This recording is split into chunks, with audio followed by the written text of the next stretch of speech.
Hi friends, स्वागत करते हैं हमारे यूट्यूब चैनल लाइट्स ऑफ टीयू में। जैसा कि दोस्तों किसी भी कार्बनिक कंपाउंड्स में उनके अणु सूत्र तो एक समान होते हैं, लेकिन इनके रासायनिक संरचना और इनके भौतिक और रासायनिक गुणों में काफ़ी अंतर होता है।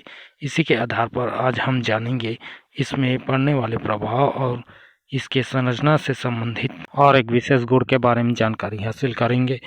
तो दोस्तों आइए देखते हैं। तो आज हम इस वीडियो पर आइसोमेरिज्म या समवायता पर चर्चा करेंगे। कितने प्रकार होते हैं और कैसे होते हैं, स्ट्रक्चर के आधार पर समझेंगे। आइए जानते हैं इसके विषय में। आइसोमेरिज्म की उत्पत्ति ग्रीक वर्ड से होती है। ईसो मतलब समान और मेरोस मतलब भाग होता है। इसी से इसोमर्स बना और इसी को आइसोमेरिज्म कहते हैं। आइसोमेरिज्म वीडियो का यह भाग स्ट्रक्चरल बेस्ड है। इसमें संरचना के आधार पर चर्चा करेंगे। आइसोमेरिज्म में सबसे पहला भाग आता है चैन आइसोमेरिज्म। इसके आधार पर दोस्तों हम यदि इस स्ट्रक्चर में देखें तो इसमें दो प्रकार के अणु, जैसे इस मॉलिक्यूलर स्ट्रक्चर को बड़े ध्यान से देखें तो इसमें श्रृंखलित दो अणु जैसे ब्यूटेन के दो अणु श्रृंखला के रूप में हैं, जिसमें कार्बन परमाणुओं के स्ट्रक्चर एक प्रकार का सीधा है और दूसरा ब्रांच्ड है। यही दोनों में अंतर होता है। इसी प्रकार आइसोमेरिज्म के दूसरे भाग की चर्चा करें तो दूसरा पोजीशन के या स्थिति के आधार पर है। यहाँ पर ध्यान से देखें तो इस मॉलिक्यूलर स्ट्रक्चर में दो प्रोपेनॉल के दो अणु हैं।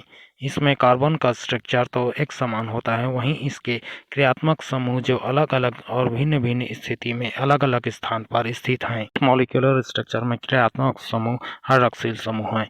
जो बड़े ध्यान से देखें तो पता चलता है इसमें हाइड्रॉक्सिल समूह का व्यवस्था अलग अलग दोनों अणुओं में अलग अलग स्थिति पर है। इसी प्रकार आइसोमेरिज्म के हम तीसरे स्ट्रक्चर या वैल्यू पर चर्चा करें तो इसमें अणु में इसका मुख्य अंतर उसके फंक्शनल ग्रुप पर आधारित होता है। इस आणविक संरचना को बड़े ही ध्यान से देखें तो इसमें आणविक संरचना या मॉलिक्यूलर स्ट्रक्चर में दो प्रकार के अणु भाग लेते हैं, जिसे डाइमेथिल ईथर और दूसरा एथिल अल्कोहल।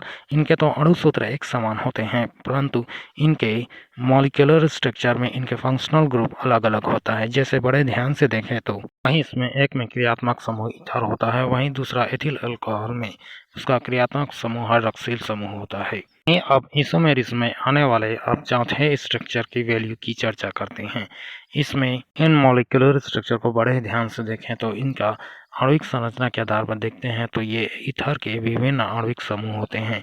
इसमें एल्किल मूलक विभिन्न अवस्था में अलग अलग स्ट्रक्चर और वैल्यू में बंधित रहते हैं और अलग अलग स्थिति को दर्शाते हैं। इस प्रकार अलग अलग जुड़े हुए एल्किल समूह या मूलक के स्थिति के आधार पर इस प्रकार के स्ट्रक्चर को मेटामेरिज्म कहते हैं। तो हम चलते हैं दोस्तों आइसोमेरिज्म के एक अगले नेक्स्ट स्ट्रक्चर पर, जिसके बारे में हम आगे जानेंगे। आइसोमेरिज्म में आने वाला नेक्स्ट स्ट्रक्चर टोटोमेरिज्म या चलायवाता कहते हैं।